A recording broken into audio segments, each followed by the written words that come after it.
जय श्री राम, जय श्री राम, जय श्री राम, जय श्री राम मित्रों।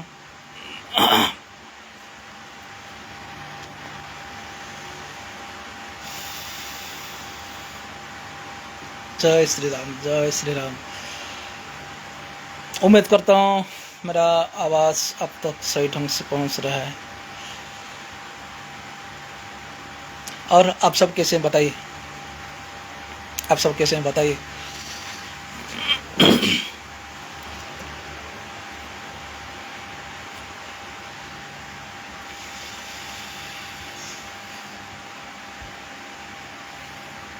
भगवान की विशेष कृपा है।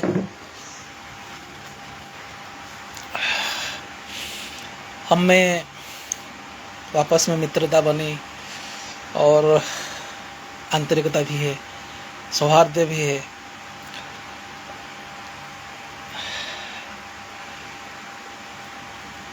एक्चुअली वो मैंने ये डेमोक्रेट पेज में लाइव आने वाला था, क्योंकि मेरा डिस्कशन टॉपिक उसके अकॉर्डिंग ऐसा कुछ था।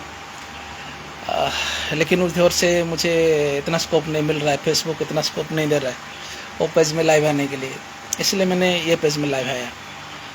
और वैसे आज संडे डिस्कशन है तो ये मेरे लिए अहम रहता है।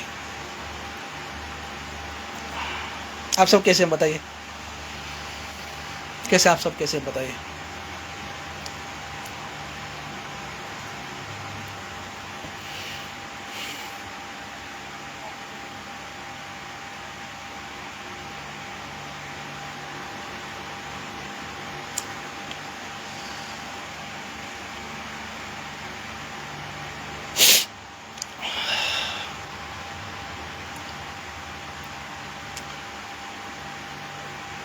कल मैं न्यूज़ देख रहा था कि अमेरिका में अभी गुरु श्री रविशंकर जी का ध्यान योग शिविर का आयोजन हुआ है पहली बार।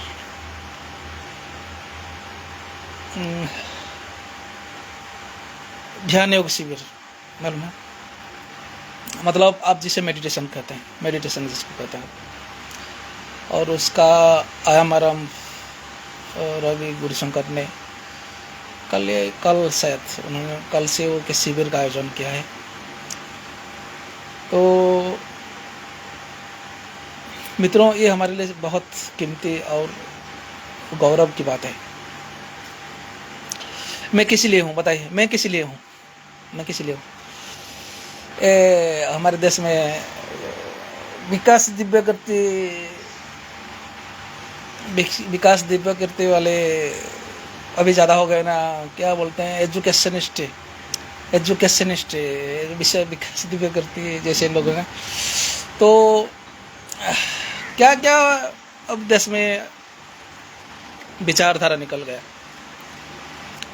पंथ जिसको बोलते हैं, मतवाद बोलते हैं, जिसको लेकर उसको उनकी जो सांप्रदायिकता का नाम पर जो लोग विभाग बंटन करते हैं, मालूम है। लेकिन धरती पर आप तक अगर मेरा आवाज़ सही ढंग से पहुंच रहा है तो वो हम सबके लिए अच्छी बात है। समग्र दुनिया में, समग्र विश्व में मानव समाज को संगठित और एक उत्तम मार्ग पर, एक उत्तम नीति और आदर्श से अनुबंधित करके एक निर्दिष्ट अनुशासन पर आदर्श मार्ग में बढ़ाने के लिए वैदिक संस्कृति में जो थ्योरी है, वैदिक संस्कृति में जो फिलोसफी है, जो विज्ञान है, आज वो एक सब आज की ज़माने के लोग सबका स्टोरी का किताब बन गया है, मालूम है ना। वो दुनिया से आज इतना नेग्लेक्टेड है कि उसका आज के ज़माने में उसका कोई वैल्यू नहीं है।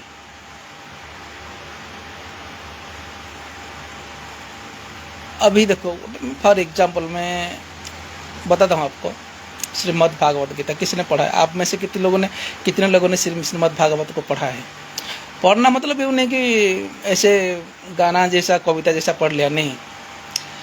उसके पढ़ने के बाद एक प्रत्येक शब्द का भावार्थ, हर शब्द का भावार्थ ढूंढना है, उसमें क्या है इस शब्द का भावार्थ। इसी ढंग से कितने लोगों ने श्रीमद् भागवत का अध्ययन किया, बताइए? इसी ढंग से कितने लोग श्रीमद् भागवत का अध्ययन किया? तो अभी पता चल गया कि आपको हिंदू शास्त्र साहित्य में क्या विज्ञान है, क्या फिलोसफी है, तभी आपको पता चलेगा। मालूम? अगर हिंदू शास्त्र साहित्य का आपने एनालिसिस करना चाहते हो, आप उसके ऊपर आप मतलब रिसर्च करना चाहते हैं, अनुसंधान करना चाहते हैं कि क्या है, तो पहले आपके लिए एक एग्जाम्पल है कि श्रीमद् भागवत गीता।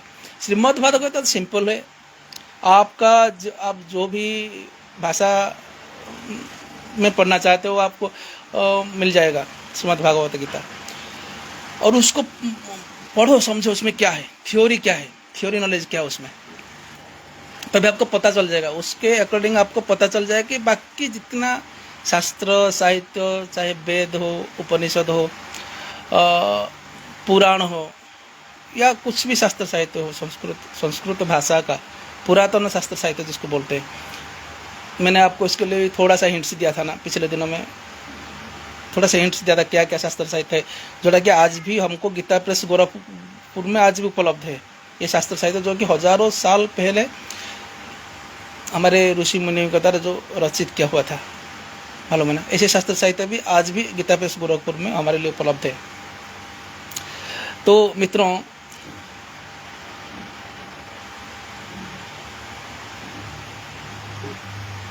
मेरा प्रसंग, मेरा टॉपिक बदल जाता है, मालूम है ना।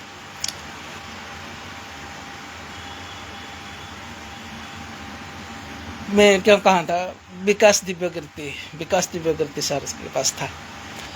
तो ये जितने लोग एजुकेशनिस्ट बन गए ना, हम सब उनका स्टूडेंट है, मालूम है ना।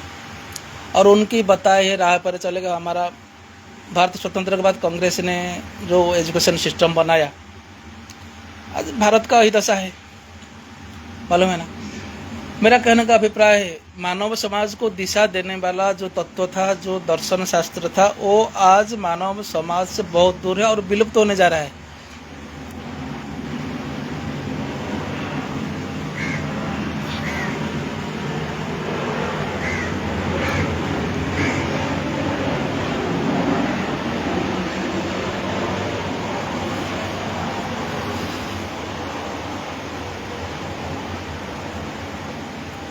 वो विलुप्त होने जा रहा है। इसके लिए एक ही सरकार था दुनिया में, भारत सरकार, जो कि उस शास्त्र साहित्य का विकास या उसका प्रचार प्रसार कर सकता था।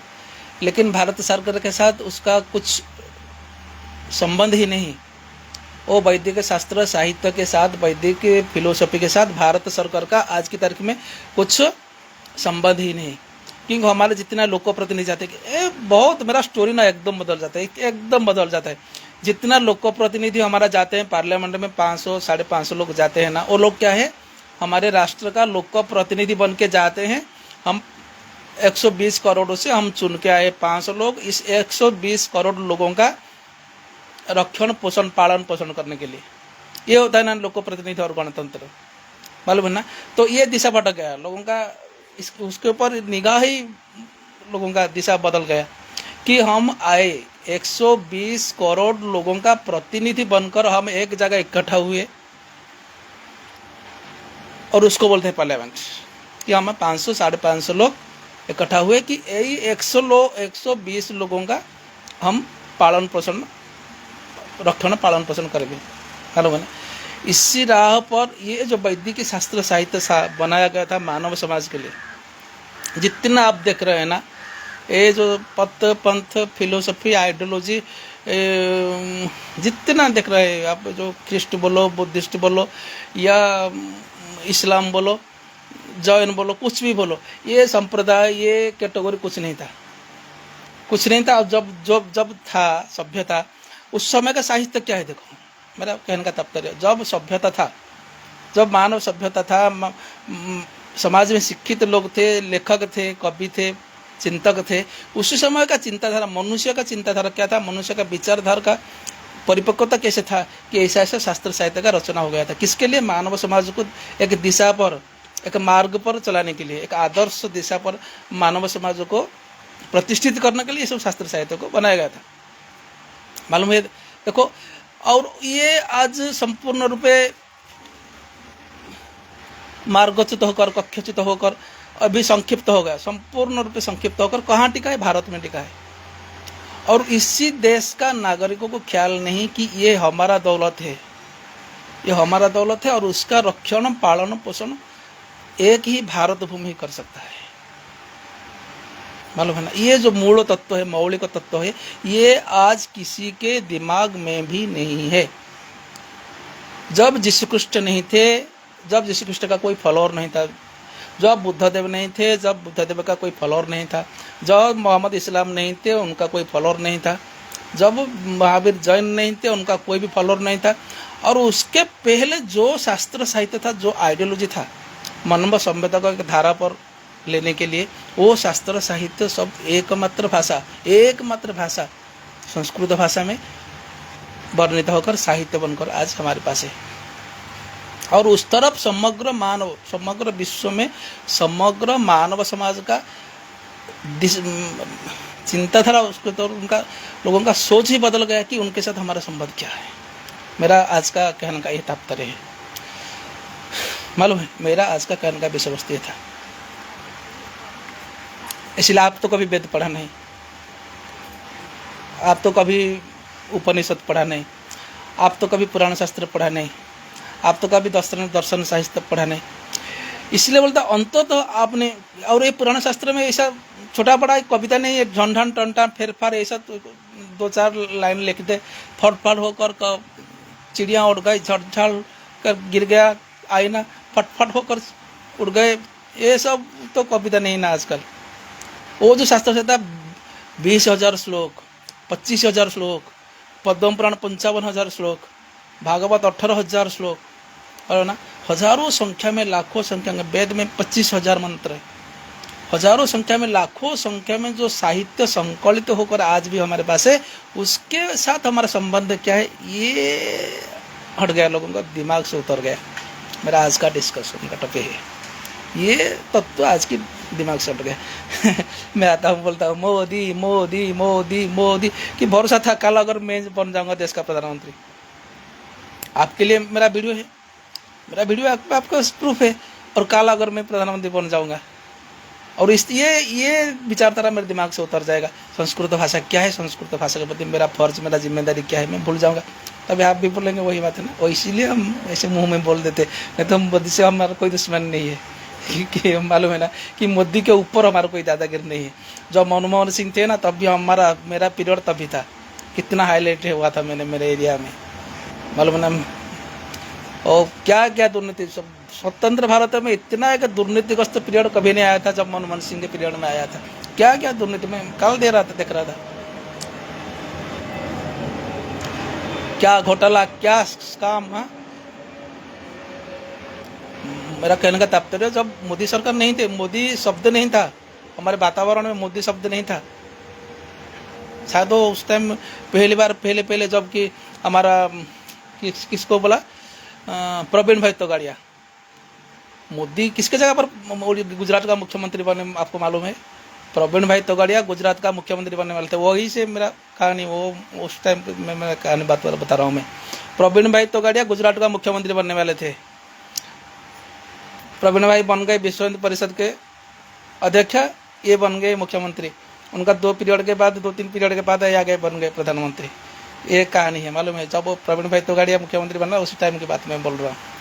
ओके, तो मित्रों मैं क्या बोल रहा था ना, इसीलिए मैं अक्सर बोल देता हूँ कि नरेंद्र भाई मोदी मोदी में बोल देता हूँ इसलिए। तो ये जो हमारे साथ जो ना एजुकेशनिस्ट जितना आ गए, एजुकेशनिस्ट जितना है ना, ये 100 एजुकेशनिस्ट एक साथ बैठ के एक कमेटी बनाएंगे और डिस्कस करेंगे।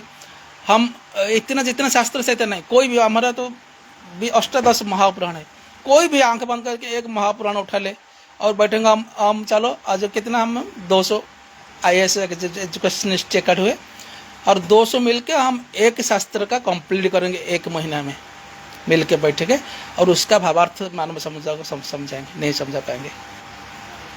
ये लोग का हासियत क्या है, ये लोग का औकात क्या है, जा जाके कहाँ तक जाएंगे, ख्रिस्ट तक जाएंगे, जा जाके कहाँ तक जाएंगे, मोहम्मद इस्लाम तक जाएंगे, जा जाके 2000 साल तक जाएंगे, जा जाके 2500 साल पुराने जाएंगे तब कि। लेकिन 5000 साल पहले क्या शास्त्र साहित्य बनाया था, उस समय मानसिक और बौद्धिक स्थिति किसी प्रकार का था। उस समय मौलिक चिंता कर जो शास्त्र ये बनाया गया ना, श्रीमद् भागवत गीता 5000 साल पुराना है, मालूम है। उस समय का मनुष्य का विचारधारा किस प्रकार था। आज भी लोग बोल रहे हैं वेद क्या है, ब्रह्मा का बच्चा है, उनके नाभि से निकला था, कमल बन के निकला था, एक फूल बन के निकला था। वो किसे निकला था, ब्रह्मा के नाभि से निकला था। उसको तो वेद, वेद नहीं, वेद एक साहित्य है। कृष्ण द्वैपायन जिसको हम व्यासदेव बोल के एक लेखक थे, साहित्यिक थे, उसने रचना किया था अपने कागज कलम से, उसने रचना किया था, वही वेद है। लेकिन आज भी वेद ब्रह्मा सोए तो उनके नाभि से एक फूल निकला, वो होता है वेद है। लोग का मानसिकता इसी प्रकार है। लेकिन आज का एजुकेशनिस्ट भारतीय शास्त्र साहित्य का एक उसका ना एक पन्ना को भी स्पर्श नहीं कर पाएंगे। भारतीय शास्त्र साहित्य, भारतीय फिलोसफी में जितना है, आपको कौन सा महीना में किसी प्रकार का आहार क्या करना है, किसी प्रकार का विहार करना है, किसी प्रकार का कपड़ा पहनना है, ये शास्त्र पढ़ाता है हमारा वेद शास्त्र साहित्य, मालूम है। दिनचर्या सिखाता है। वैदिक शास्त्र साहित्य जिम्मे हमारा संविधान खोलेगा तो पहला पन्ना में हमारा क्या होता है, फंडामेंटल राइट, साक्षागत स्वतंत्रता अधिकार, सांस्कृतिक स्वतंत्रता अधिकार। हालांकि ये सब शब्द का कुछ मूल्य नहीं है, उसका भावार्थ कुछ नहीं है, लेकिन पहला पन्ना में ऐसे जो लिखता है, ऐसे भी पहला पन्ना में लिखता है वेद में दिनचर्या। जब आप वैदिक फिलोसफी के ऊपर बढ़ोगे, पहले आपको सिखाया जाएगा दिनचर्या।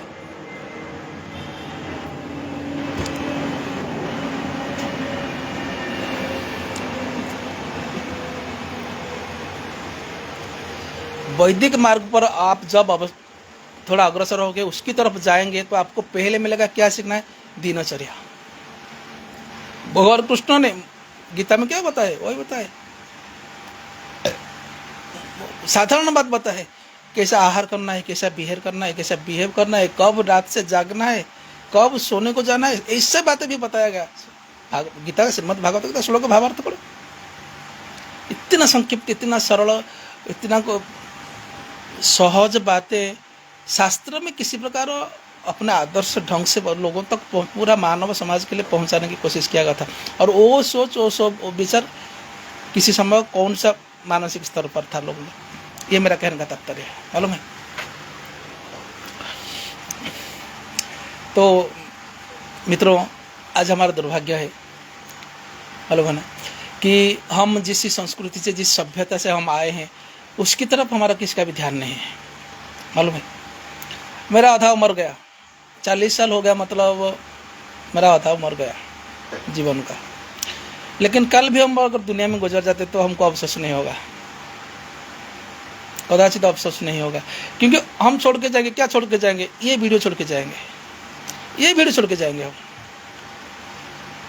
ये वीडियो छोड़ के जाएंगे मानव समाज के लिए। वो वीडियो भी ट्रांसलेट करते तो मानव समाज के लिए हो जाएगा, किसी संप्रदाय के लिए नहीं, किसी जाति के लिए नहीं, कि या कोई देश के लिए नहीं, या कुछ नेशन के लिए नहीं, पूरा संपूर्ण मानव समाज के लिए। ये वार्ता संपूर्ण मानव समाज के लिए, मालूम है ना। किंतु देखो दुर्भाग्य है हमारा, कैसा दुर्भाग्य है, कैसा हमें हतभाग्य है हम, देखो कैसा बदनसीब हम, देखो कि उसकी देखभाल करने वाला, उसकी रखभाल करने वाला आज दुनिया में कोई नहीं रहा। जिस शास्त्र जिस सभ्यता से हम आए हैं, जिस सभ्यता से हम बने हैं, उसका देखभाल करने वाला, उसका रखवाल करने वाला आज दुनिया में कोई भी नहीं बचा है। गुरुकुल आश्रम, गुरुकुल आश्रम, गुरुकुल आश्रम, गुरुकुल आश्रम, गुरुकुल आश्रम, गुरुकुल आश्रम, आशीर्वाद प्रोफाइल करो, सिर्फ गुरुकुल आश्रम, गुरुकुल आश्रम। उसके बचाने वाला एक ही मात्र अध्याय है, जब भारत में पुनर्बार वैदिक गुरुकुल सिस्टम का पुनरुद्धार होगा, तभी भारत वही संभ्रांत परम वैभवशाली सभ्यता का पुनरुद्धार हो सकता है। मतलब ये वैदिक गुरुकुल परंपरा का जब पुनर्बार पुनः प्रचलन होगा तब भी ये हमारा संभ्रांत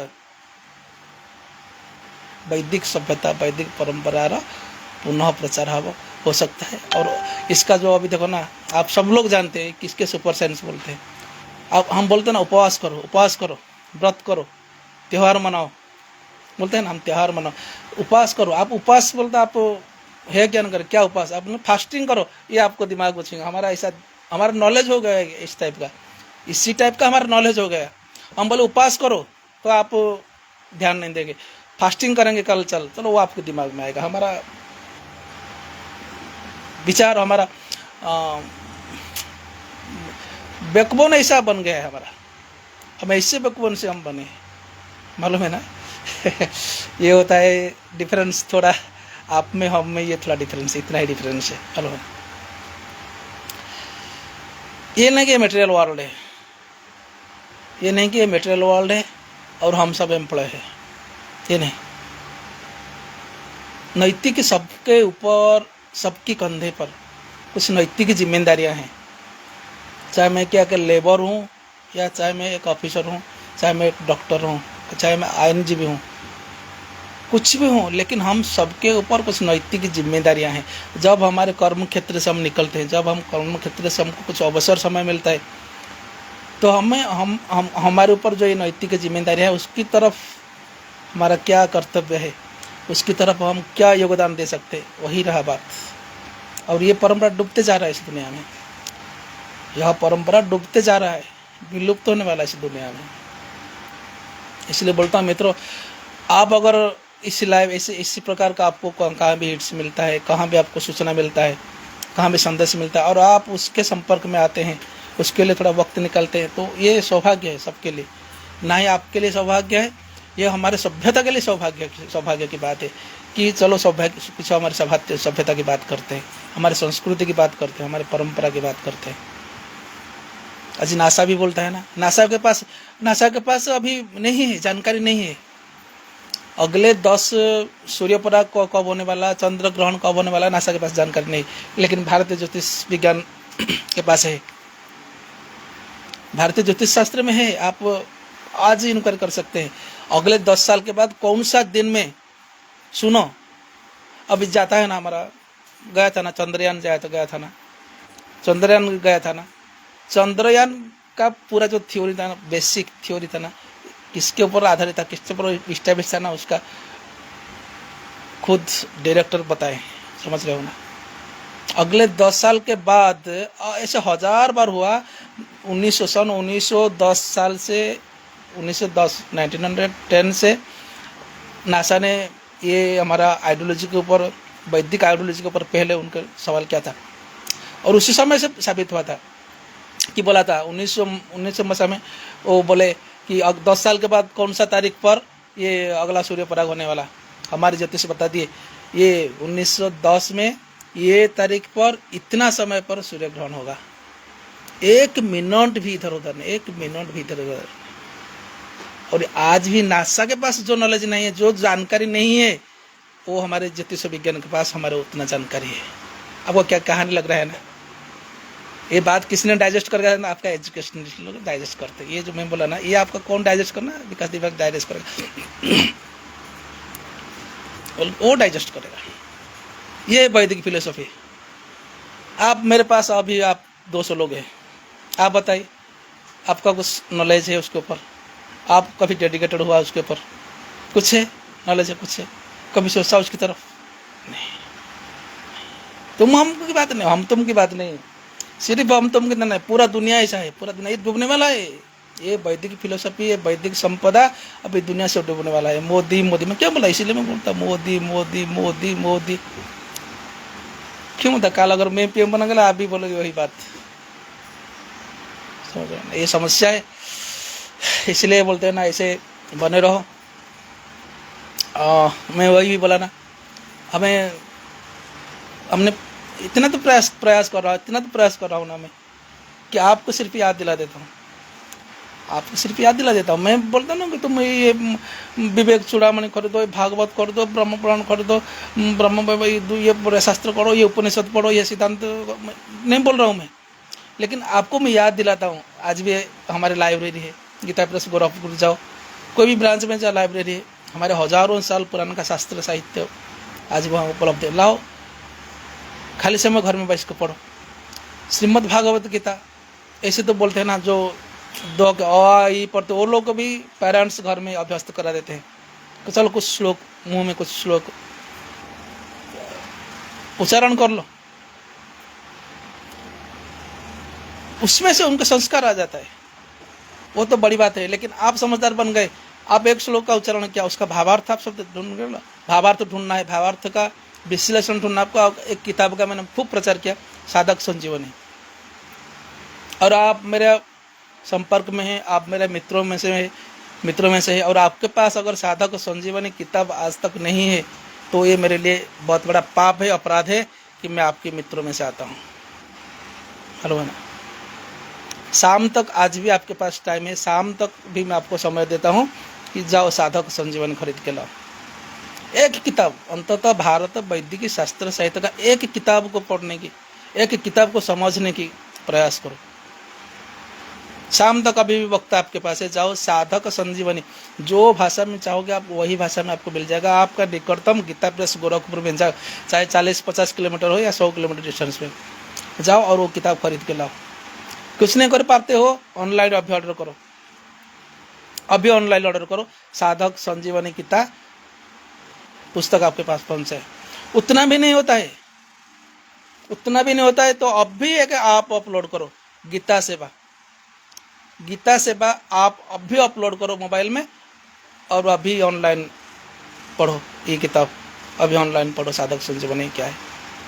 लेकिन प्रत्यक्ष रूप से साधक संजीवनी किताब गीता सेवा आप याद रखो, गीता सेवा आप अभी डाउनलोड करो, और ऑनलाइन आपको सब मिल जाएगा। बहुत सारे उपनिषद, बहुत सारे पुराण, 18 अष्टादश महापुराण, बहुत सारे मिल जाएगा। गीता सेवा आप फॉलो कर सकते हैं। लेकिन प्रत्यक्ष रूप से आप ये साधक संजीवनी पुस्तक घर लाओ, पढ़ो। और ये जिनके एजुकेशनिस्ट, इसको पूरा एजुकेशनिस्ट का जितना एपिसोड आपके पास है, 10, 20, 50 वीडियो है, और 50 वीडियो ढूंढो, और 50-100 वीडियो भी ढूंढो, और ये जो शास्त्र साहित्य मैंने एक दिया उनमें से रेफर करो।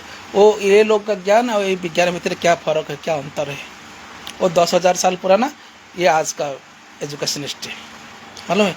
और सबकी दुर्भाग्य बात है, सबकी अत्यंत दुर्भाग्य की बात है कि ये शास्त्र साहित्य को बलपूर्वक भारत से हटाने की प्रयत्न किया जा रहा है। और जिस पाप कार्य में जिम्मेदार ये नरेंद्र भाई जैसा लोग ना, वो लोग जिम्मेदार अंशीदार है। ऐसे शास्त्र साहित्य सभ्यता को डुबाने की प्रयास किया जा रहा है बलपूर्वक, और उसमें ये पाप हिस्सा में ये लोगों का भी योगदान है, नरेंद्र भाई जैसा लोग का। उनका 12 साल गुजर गया। एक दिन आपने पार्लियामेंट में सुना कि चलो गौ सेवा के बारे में एक बहस हो जाए, अमेंडमेंट बाद में लाओ रे, अमेंडमेंट की बात छोड़ो, चर्चा तो आप करते हैं। 80% लोग को उनका सांस्कृतिक अधिकार नहीं है, सांस्कृतिक शिक्षागत अधिकार नहीं, चर्चा तो आप करते हैं, चर्चा तो करते हैं। 80% लोगों के लिए सेवा, सुरक्षा, उनको उनकी समृद्धि के लिए, उनके स्वाभिमान के लिए हम क्या आलोचना तो कर, बहस तो उठा जाने दो। हमारे पास मेजोरिटी नहीं है, 2/3 मेजोरिटी नहीं है, हमारे पास 250 मेंबर है ना, 300 मेंबर था, डिस्कशन हो जाए थोड़ा पार्लियामेंट में, थोड़ा डिस्कशन हो जाए, इसमें से क्या पड़ता है, नहीं होता है। 10 साल गुजर गया, 12 साल गुजर गया, एक दिन के लिए गीता के बारे में कभी डिस्कशन हुआ पार्लियामेंट में? नहीं। मौलिक अधिकार के बारे में डिस्कशन हुआ पार्लियामेंट में? नहीं। गौ सेवा के संपर्क में आलोचना हुआ एक दिन के लिए? नहीं। तो ये पाप कार्य, पाप हिस्सा के जिम्मेदार कौन बोले? ये लोग जो बन के जाते हैं ना लोक प्रतिनिधि, ये लोग बन के जाते हैं ना लोक प्रतिनिधि, लेकिन उनका भी कसूर नहीं है। भगवान श्री राम का एक अध्याय मैंने आपको सुना रहा था ना, जब राजा बने, भगवान श्री राम जब राजा बने, उनका पहला उद्बोधन जब था, रामचरितमानस में उसका विस्तार वर्णन है। भगवान श्री राम राजा बनने के बाद जब पहला उद्बोधन उनका था राज्यसभा में मानव समाज के लिए, वो बताए थे मैं जैसा हूँ ना, मेरा राज्य वैसा बनेगा जैसा मैं हूँ, इसमें कोई शक नहीं, इसमें कोई संदेह नहीं। इसलिए हे ऋषिगण, हे मुनिगण, मुझे आपने इतना आशीर्वाद दे, इतना मेरे पर इतना कृपा बरसाए कि मैं आज तक जो राम हूँ वही राम के ही बनूं, वही राम ही बन के रहूँगा। मैं राज्य का ख्याल रखना चाहता हूँ, पूरा वर्णित है। मैं गोस्वामी तुलसीदास बड़ा सुंदर शब्द में लिखा कि मैं इतना बड़ा राज्य का ख्याल नहीं रख सकता, इतना राज्य का घर घर का ख्याल मैं नहीं रख सकता, लेकिन मैं अपना खुद का मैं ख्याल रख सकता हूँ। एक खुद को मैं बनाए रखना चाहता हूँ, मैं खुद को बना के रखना चाहता हूँ। हे ऋषिगण, मुझे आशीर्वाद करिए कि मैं खुद के, क्योंकि जथा राजा तथा प्रजा, मैं जैसा बनूंगा ये राज्य वैसा ही बनेगा, इसमें कोई संशय नहीं। नरेंद्र भाई, हाँ नरेंद्र भाई, जैसा ये देश वैसा बन गया। मनमोहन सिंह जैसा था वो देश वैसा बन गया। जितना घोटाला, जितना स्कैम 2000 मसीहा में, सब मनमोहन सिंह के पीरियड में। और जितना शास्त्र साहित्य पुराण के बाद सब नरेंद्र भाई की पीरियड में डूब गया, 100 स्मशान में चला गया। राम नाम सत्य हो गया, राम नाम सत्य, ये बहुत बड़ा फिलोसफी है। राम नाम सत्य, सत्य किधर गया? सीधा स्मशान की तरफ गया। लेकिन राम नाम का आइडियोलॉजी किसको नॉलेज में? राम नाम का आइडियोलॉजी किसी के दिमाग में नहीं उतरा है। जैसे मैंने बोला ना, वैदिक सभ्यता का आइडियोलॉजी किसके दिमाग में नहीं। राम नाम सत्य है। ये शब्द कब यूज किया जाता है? जब यात्रा स्मशान की तरफ होता है। लेकिन राम क्या है? राम क्या है? राम नाम सत्य है। सत्य चला गया सीधा स्मशान की तरफ। आप दूसरा राम के बारे में दूसरा सोचने का नहीं, और राम के बारे में दूसरा सोचने का नहीं। ये सब अलग अलग एपिसोड है, ये सब एक एक टॉपिक ना। इसलिए मैं बोलता ना, बार बार मैं डिस्कशन जो करता हूँ, मेरा दिशा बदल जाता है। एक सोशल टॉपिक है, राम क्या है, राम क्या है, एक सोशल टॉपिक है। इसके लिए यहाँ पे नहीं और चाहिए, इसके लिए ये टॉपिक के ऊपर डिस्कशन करने के लिए मालूम है। ये सब व्यवस्था की बात है। लेकिन बात रहा, हम जब भी बात करते हैं ना, हम असूल पर बात करते हैं। बहुत मतलब है, हम बहुत मतलब है। ऐसे व्यर्थ हम वक्त नाम बर्बाद करते हैं ना, दूसरों के वक्त बर्बाद करते हैं, मालूम है ना। फिर मेरा स्टोरी बदल जा रहा है, टाइम होता जाएगा, फिर एक स्टोरी शुरू कर दूंगा तो फिर वो, लेकिन और एक एपिसोड लोगे, भगवान करे टाइम मिले मुझे। हाँ, अभी तो हफ्ते में एक दिन टाइम मिलता है, टाइम मिले तो फिर, नहीं तो और एक यहाँ से और एक एपिसोड शुरू हो जाता, मालूम है। ऑलमोस्ट 35 मिनट्स हो गया। तो मेरा प्रार्थना है आप सबको कि एक किताब लाओ, जिस सभ्यता पर, जिसकी संस्कृति पर, जिस परंपरा पर, जिस संभ्रांत सभ्यता के ऊपर, सपोज मैं एक साथ 2000-5000 किताब की बात कर रहा हूँ। 5000 किताब में से आप एक किताब खींच के लाओ और पढ़ो, एक किताब की बात करो, तो बाकी जो 4999 किताब बचा, उस सभ्यता की बात मैं कर रहा हूँ। ऐसा परंपरा दुनिया से डूबने जा रहा है। ऐसे सभ्यता आज उपेक्षित है, इग्नोर्ड है, लोगों का उस तरफ ध्यान नहीं है। चलो, तो उसके लिए हमारा क्या जिम्मेदारी है, उसकी तरफ हमारा क्या कर्तव्य है, और निभाएंगे। और ये परंपरा का कैसे पुनरुद्धार हो, ये सभ्यता कैसे बलवत्तर रहे दुनिया में, कैसे। एक शब्द है, एक शब्द परम वैभवशाली। जब आप RSS में जाओगे, एंट्री करोगे, जब आप RSS में एंट्री करोगे, जब आप विश्व हिंदू परिषद में एंट्री करोगे, तो उसका पहला मंत्र आपको मिलेगा, क्या ना, परम वैभवशाली भारतवर्ष। उसका पहला संज्ञा, पहला डेफिनेशन। अगर ये वर्ड नहीं जानते तो आप जीरो। RSS विश्व हिंदू परिषद के लिए क्या है? RSS क्या है? विश्व हिंदू परिषद क्या है? परम वैभवशाली भारतवर्ष निर्माण हो आमर मूल मंत्र। थे के सुदर्शन थे, अशोक सिंघल थे। बाबरी मस्जिद, 500 साल का बाबरी मस्जिद ध्वस्त हो गया, अभी राम मंदिर वहाँ खड़ा है। थे अशोक सिंघल थे के सुदर्शन थे आडवाणी जी, थे अटल जी, थे डॉक्टर मुरली मनोहर जी, और आज भी है RSS, आज भी है विश्व हिंदू परिषद, आज भी है मोहन भागवत, आज भी है नरेंद्र मोदी। ऐसा समस्या है, डिस्कशन करेंगे, लगातार बने रहेंगे। और आप वक्त निकाल के, कृपा करके, एहसान करके हमारे साथ जुड़े रहे। बाद में देखेंगे क्या होता है। ओके। राम राम, जय श्री राम।